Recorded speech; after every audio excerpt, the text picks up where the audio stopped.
Right, మళ్ళీ వస్తాను మీ దగ్గరికి విద్యాసాగర్ గారు. మనతోటి శుబ్లీ గారు ఉన్నారు, శుబ్లీ గారితో మాట్లాడదాం. శుబ్లీ గారు నమస్తే అండి. నమస్తే అండి. ఆపరేషన్ కెల్లర్ కొనసాగుతుంది జమ్మూ కాశ్మీర్లో. సో ఇప్పటివరకు 3 ఉగ్రవాదుల్ని హతం చేశారు. అందులో ఒక ఉగ్రవాది పెహల్గామాలో అమాయకులైనటువంటి 26 మంది పౌరులను చంపినటువంటి వారిలో మరి ఆ ఉగ్రవాదులు అతను ఒకడు. సో ఇంకా మిగతా ఉగ్రవాదులు ఎక్కడున్నా వారిని కూడా వెంటాడతాం అని చెప్పేసి రక్షణ శాఖ మంత్రి గారు కొద్దిసేపటి క్రితం చెప్పారు. అంటే బహుశా పెహల్గామా ఉగ్రదాడిలో పాల్గొన్నటువంటి వాళ్ళు అక్కడే ఉన్నారు, ఆ జమ్మూ కాశ్మీర్ సరిహద్దుల్లోనే, అక్కడ ఆ కొండల్లో ఆ లోయల్లో వాళ్ళు అక్కడే మరి తలదాచుకున్నట్లు అయితే అర్థమవుతుంది స్పష్టంగా. సో పాకిస్తాన్తో చర్చలు జరిగితే అది ఉగ్రవాద నిర్మూలన కోసం, పిఓకే అప్పగింత కోసమే మాత్రమే జరుగుతుంది అని చెప్పేసి రాజ్నాథ్ సింగ్ గారు చెప్పారు. సో దీన్ని ఎలా చూడాలి శుబ్లీ గారు? ప్యానెల్లో ఉన్న పెద్దలకి అందరికి కూడా నమస్కారం. అలాగే మీ 99 ప్రేక్షకులకు కూడా నమస్కారాలు తెలియజేస్తూ, ఈ రోజున రాజ్నాథ్ సింగ్ గారు ఈ ఒక్క అంశమే కాదు సార్, దీంతో పాటు చాలా ఇంపార్టెంట్ అయినటువంటి అంశం ఇంకోటి ఆయన టచ్ చేశారు. ఆ అంశం ఏంటంటే, ఏదైతే ఈ ఆటమ్ బాంబ్ ఏదైతే ఉందో, ప్రతిసారి కూడాను దీన్ని తీసుకొని వీరు మమ్మల్ని భయపెట్టే ప్రయత్నము లేకపోతే ఇది చేసే ప్రయత్నం ఏదైతే వీళ్ళు చేస్తున్నారో, దీనికి చాలా స్పష్టంగా ఏంటంటే ఈ రోజున ఆయన ఒక క్లారిటీ అనేది ఇచ్చారు. అదేంటంటే, ఇటువంటి రోగ్ దేశము, ఇటువంటి మైండ్ సెట్ ఉన్నటువంటి దేశం దగ్గర ఈ ఆటమ్ బాంబ్ ఉండటం అనేది ఏమాత్రం కూడాను మంచిది కాదు. దీన్ని ఖచ్చితంగా IAEA అంటే ఇంటర్నేషనల్ అటామిక్ ఎనర్జీ ఏజెన్సీ అణు ఆయుధాలను IAEA వద్ద ఉంచాలి, వీళ్ళ యొక్క కంట్రోల్ మొత్తం కూడాను వారి యొక్క చేతుల్లోకి వెళ్ళాలి అని చెప్పేసి ఆయన ఒక చాలా ఇంపార్టెంట్ విషయాన్ని లేవదీశారు. అది చాలా చాలా చాలా స్వాగతించదగ్గ అంశం సార్ అది. ఎందుకంటే వీరికి ఏంటంటే సార్, మతం ఆధారంగా ఇంటర్నేషనల్ లెవెల్లో రాజకీయం చేద్దామని చూస్తున్నారు. కానీ మీరు గమనిస్తే కనుక దేశంలో, సరే మన దేశం సంగతి తీసి పక్కన పెట్టండి, ఎందుకంటే మన దేశంలో ఉన్నటువంటి ముస్లింలు ఏ విధంగా ఉన్నారు ఏంటి అనేది మనం అందరం కూడాను ఇప్పుడు ఈ గత వారం 10 రోజుల నుంచి లేకపోతే 2-3 వారాల నుంచి చూసాం. అవును. కానీ మీకు ఇంటర్నేషనల్ లెవెల్లో చూడండి, ఇంటర్నేషనల్ లెవెల్లో సైతం కూడాను మీకు సౌదీ అరేబియా కానివ్వండి, అనేకమైనటువంటి ముస్లిం కంట్రీస్ కానివ్వండి, పాకిస్తాన్ కి బాసటగా నిలవలేదండి. ఓకే. ఎందుకు నిలవలేదంటే, వారు ఏదైతే ఇస్లామిక్ టీచింగ్స్ ఉన్నాయో దానికి వ్యతిరేకంగా, ఇందాక సోదరులు చెప్పినట్టుగా వారు నిజంగా ఖురాన్ని అర్థం చేసుకుంటే కనుక మాకు ఎటువంటి అబ్జెక్షన్ లేదు. కానీ వారు మిస్ఇంటర్ప్రిటేషన్ చేసి దాంట్లో వారికి కావాల్సిన విధంగా దానికి వాళ్ళు నూరు పోసేటటువంటి ప్రయత్నము మతం ఆధారంగా చేస్తున్నారు. ఇది 100% కండమబుల్. ఈ కండమేషన్ కేవలం భారతదేశంలో ఉన్నటువంటి ముస్లింలు కాదండి, అందరు కూడా అనిపిస్తున్నారు. ఇప్పుడు రాజ్నాథ్ సింగ్ గారు లేవదీసినటువంటి ఈ అంశము చాలా సున్నితమైంది అండ్ చాలా వెరీ ఇంపార్టెంట్ ఇష్యూ. ఎందుకంటే ఇప్పుడు మాట్లాడితే ఆటం బాంబ్ వేస్తాను, ఆటం బాంబ్ ఉన్నది కేవలం భయపెట్టించుకోవడానికి తప్పించి ఇంకేం కాదండి. కానీ ఇటువంటి పిచ్చివాడి చేతిలో రాయి ఉంటే పిచ్చోళ్లే కొట్టడు అని చెప్పేసి అనుకోవడానికి లేకుండా ఉంది. కాబట్టి పిచ్చోడి చేతిలో రాయి ఇవ్వడం కన్నా ముందు ఏంటంటే, అసలు ఆ రాయి ఆ పిచ్చోడి చేతిలో లేకుండా చేయటం అనేది, అతని చేతిలో ఆ కంట్రోల్ లేకుండా చేయటం అనేది చాలా ఉత్తమము. ఈ దిశగా కూడాను ఖచ్చితంగా అడుగులు వేయాల్సినటువంటి అవసరం ఉంది. And that is very important issue sir. ఇంకోటి, ఆయన మాట్లాడినటువంటి మాటల్లోనే కాకుండా మనం అందరం కూడా అబ్జర్వ్ చేయాల్సింది, పాకిస్తాన్ ఏదైతే చేసినటువంటి ఈ దౌర్భాగ్యపు చర్య ఏదైతే ఉందో, వారు ధర్మం చూసి వచ్చి ఇక్కడ కొట్టారండి. మీ ధర్మం ఏంటి, నువ్వు హిందువా ముస్లింవా అని చెప్పేసి స్పష్టంగా అడిగి మరీ కొట్టారు.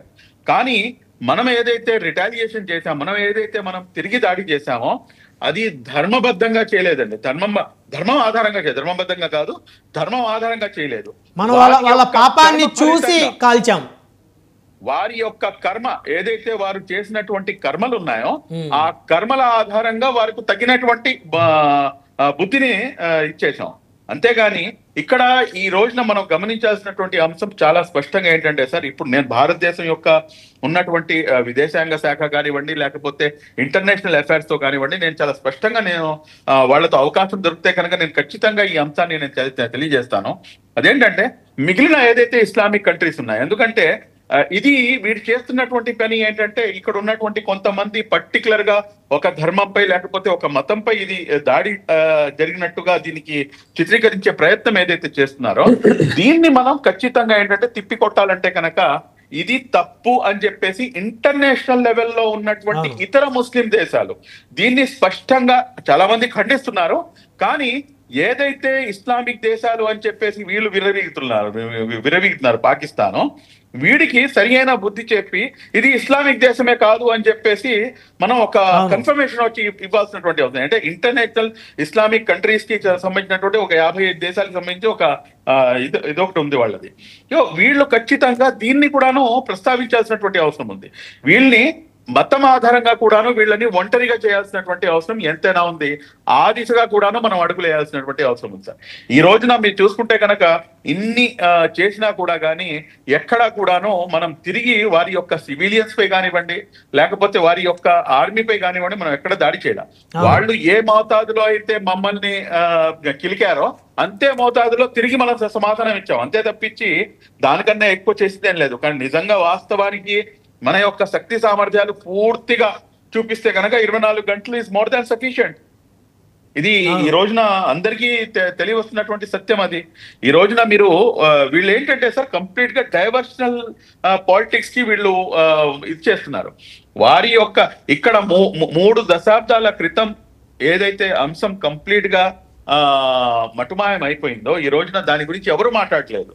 బాబ్రీ మసీద్ అంశం గురించి వాళ్ళు అక్కడ పాకిస్తాన్ సెనేటరు అక్కడ పార్లమెంట్ లో నుంచి మాట్లాడుతుందంటే కనుక అందులోనే వారి యొక్క కుట్ర స్పష్టంగా అర్థమవుతుంది. వారు కేవలం ముస్లింల వరకు ఆగకుండా మళ్ళీ సిక్కుల వైపుగా అడుగులు వేశారు.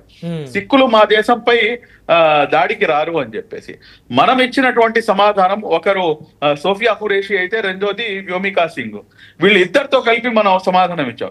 This is more than sufficient. Pakistan కి ఇదొక్కటి కరెక్ట్ గా వాళ్ళకి సిగ్గు, శరం, మానం, మర్యాద అనేది ఆ దేశంలో ఉన్నటువంటి నాయకులపై అండి. ప్రజలు మతాల మధ్య ఒక విద్వేషాన్ని కలిగించి భారతదేశంలో మత కల్లోలాలు సృష్టించాలి, అస్థిరపరచాలి. ఎందుకంటే వాళ్ళు గమనించారండి, వాళ్ళు గమనించిన అంశం ఒకటి ఉంది. ఆ గమనించినటువంటి అంశం ఏంటంటే వాళ్ళు భారతదేశం దగ్గర ప్రపంచంలో ఏ దేశం దగ్గర లేనటువంటి ఒక పెద్ద అణు ఆయుధం కన్నా కూడాను పెద్ద ఆయుధం వీళ్ళ దగ్గర ఉంది, వజ్రాయుధం లాంటిది భారతదేశం దగ్గర ఉంది అని చెప్పేసి వాళ్ళు గమనించారు. ఆ ఆయుధం పేరే భిన్నత్వంలో ఏకత్వం. ఆ భిన్నత్వంలో ఏకత్వాన్ని కుకటి వేళ్లతో పీకి అవతల పడేయాలని చెప్పేసి పాకిస్తాన్ కుట్రలో మేము భాగస్వాములు అయితే కనుక ఇండైరెక్ట్ గా పాకిస్తాన్ వాళ్ళకి మనం సపోర్ట్ చేసినట్టే సార్. అవును.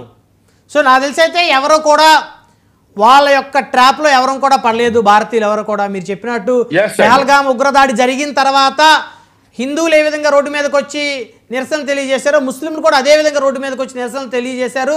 ఈ పాకిస్తాన్ మీద పూర్తిగా వారు అందరూ కూడా ఏకతాటి మీద ఖండించారు. పాకిస్తాన్ చేసినటువంటి ఈ ఉగ్రమూకల యొక్క చర్యల్ని, ఉగ్రవాదాన్ని అంతం చేద్దాం, అందరం కలిసి ఉందాం, హిందువులు ముస్లింలు అందరూ కలిసి ఉగ్రవాదం మీద ఫైట్ చేద్దాం అని చెప్పేసి దేశవ్యాప్తంగా ఉన్నటువంటి అన్ని ప్రధాన నగరాల్లో అందరూ కలిసే ఆ ఉగ్రవాదం మీద నిరసనలు చేశారు. కానీ ఎక్కడా కూడా నాకు తెలిసి ఈ యొక్క 20 రోజులు ఈ సంఘటన జరిగి ఎక్కడా కూడా 2 మతాల మధ్య ఈ దేశంలో ఒక్క ఇన్సిడెంట్ కూడా ఎక్కడ జరగలేదు. అవును సార్. రవిచంద్ర రెడ్డి గారు సార్, ఇప్పుడు సిబ్లీ గారు ఏదైతే చెప్పారో నిజానికి పాకిస్తాన్ యొక్క ప్రేరేపిత కుట్ర మనం వేరు వాళ్ళు వేరు అని ఏదైతే ఆసిఫ్ మునీర్ అక్కడి నుంచి ఆయన మాట్లాడడం, ఆ కోణంలో వాళ్ళతో ప్రేరేపించబడ్డ ఈ లష్కరే తోయిబా, ఈ జైషే మొహమ్మద్ యొక్క అవుట్ఫిట్ లాంటిదే టీఆర్ఎఫ్ పేరుతో కొత్తగా అదేదో రెసిస్టెన్స్ ఫ్రంట్ అయినట్టు కొత్త కలర్ ఇచ్చి వాళ్ళు ఇమీడియట్గా ఆ సంఘటన 26 మందిని దుర్మార్గంగా చంపాక వాళ్ళు క్లెయిమ్ చేశారు మేమే చంపామని. ఆ తర్వాత ఎప్పుడైతే భారీ వ్యతిరేకత వచ్చిందో భయపడి మేము కాదు మాకేం సంబంధం లేదన్నట్టుగా మళ్ళీ వేరే స్టేట్మెంట్ మార్చారు. కానీ